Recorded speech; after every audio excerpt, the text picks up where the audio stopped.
So a couple of days ago, Aaron Lowry, who runs a website and blog, Broke Millennial, posed, I thought, a great question on Twitter, and I commented on it, but I wanted to talk about it here because I thought it was just such a really important topic.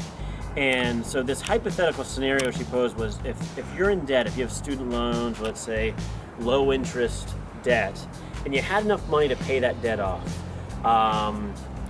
paid off in full, would you do that, or would you just keep making payments on your low interest long-term debt and take the money and invest it, and use that money to grow your financial picture, your net worth? And there are a lot of really good answers. A lot of other folks and advisors commented on it. The short answer is there's not one perfect solution.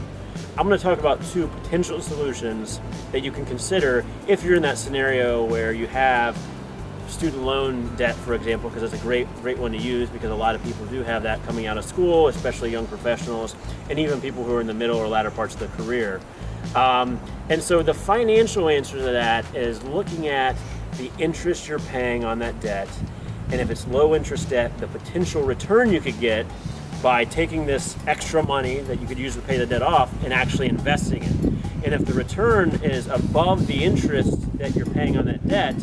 that arbitrage, that spread, is the amount of excess or extra money you'd be earning by investing it. And so from a financial perspective, the best move would be to keep paying the student loan down but not paid off, and take that extra bucket or chunk of money and invest it over the long term, where you might be able to get 5, 6, 7, or even greater returns based upon your risk tolerance or your time horizon.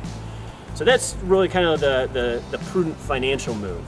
But for a lot of people, there's this other aspect, this real life aspect that comes into play, and there's kind of a prudent real life or emotional decision. And the emotional decision is just the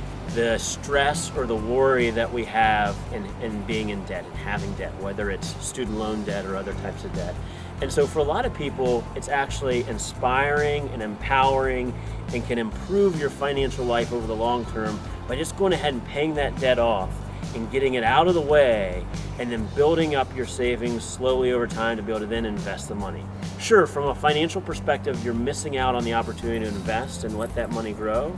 But the benefit of not having that debt and getting it out of the way creates this emotional positivity that lets you get on track for your financial future.